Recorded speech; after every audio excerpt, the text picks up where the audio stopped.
आएगा। तमाम उन युवाओं को छोड़ दीजिए जिन युवाओं को आपने हमेशा शोषण करने का काम किया। जब वो रोजगार के लिए सड़क पे आते हैं तो उनको आप नक्सलवादी कहते हो, जब वो रोजगार के लिए आते हो तो भटके हुए युवा कहते हो।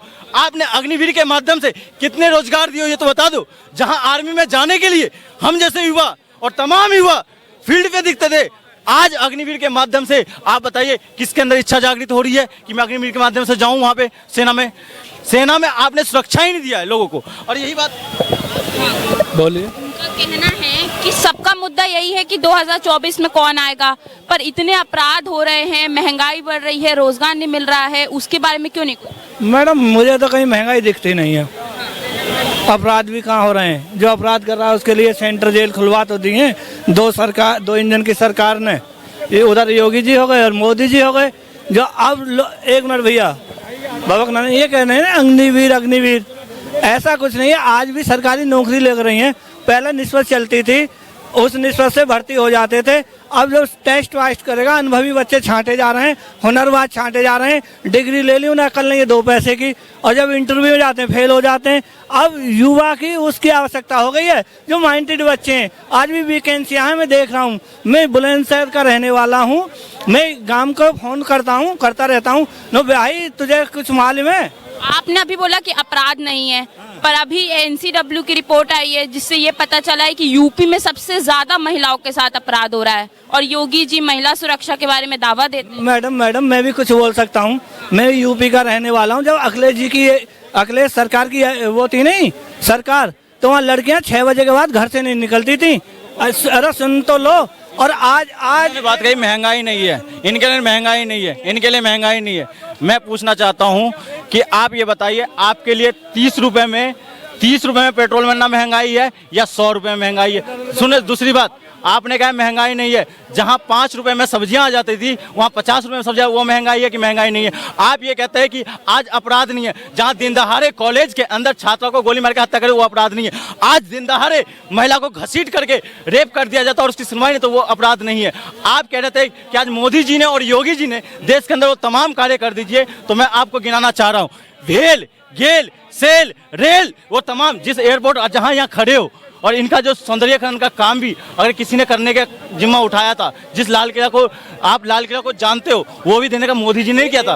और सुन लो, बात ये इन्होंने तमाम उत्तर प्रदेश की बात, बुलंदशहर की बात कहा इन्होंने वैकेंसी की बात सुन लो। इन्होंने कहा 2 करोड़ रोजगार देने की बात करी थी मोदी जी ने। मैं ये पूछना चाहता हूँ, रेलवे के पिछले चुनाव से पहले जो वैकेंसी निकाली थी, क्या उसका भर्ती अभी तक कंप्लीट हो पाया कि नहीं हो पाया? मैं इनसे पूछना चाहता हूं, दरोगा भर्ती में घोटाला हुआ है कि नहीं हुआ उत्तर प्रदेश के अंदर? ये उत्तर प्रदेश से आते हैं, इनसे ये पूछना चाहता हूं कि प्रोफेसर में जो भर्ती आई थी उसमें कितने प्रोफेसरों को नियुक्त किया गया है और कौन से कास्ट से नियुक्त किया गया, उसका सवाल दीजिए। आपने कहा 69,000 शिक्षकों की भर्ती, उस शिक्षक भर्ती में आप, यही तो पूछना चाहता हूं मैं आप लोगों से। जवाब दीजिए। तुम एक मिनट, इतना भभको मत, भभकने की जरूरत नहीं है मेरे भाई। मेरे बात तो सुन लो, जवाब दूंगा। जवाब भी सब हैं। महंगाई कहाँ से कह रहे हो महंगाई है? जब मजदूर की 250 रुपये पे मिलती थी, आज 800 में भी जाने को राजी नहीं होता, कहता 900 रुपये लूंगा, बेलदार भी। तो महंगाई है ये हैं? जब मैं एक मिनट, अरे सुन तो लो, अरे सुन लो यार। ये लोग वही है जो गरीबी मिटाना नहीं चाहते। इन्होंने अभी कहा ना, ये लोग गरीबी को मिटाना चाहते हैं ये लोग। इन्होंने कहा ना मजदूरी, अरे भैया महंगाई 1000 गुना बढ़ जाए और वो 2 गुना अगर अपना भत्ता लेना चाहे तो भत्ता देने से मना कर दो और कहोगी अब ये लोग काम ही नहीं करना चाहते। अरे भाई उन मजदूर वर्ग से पूछो जो किसानी है, उनसे पूछो जो ट्रक ड्राइवर के लिए जो कानून है, आपको पता है? आपको पता है कुछ?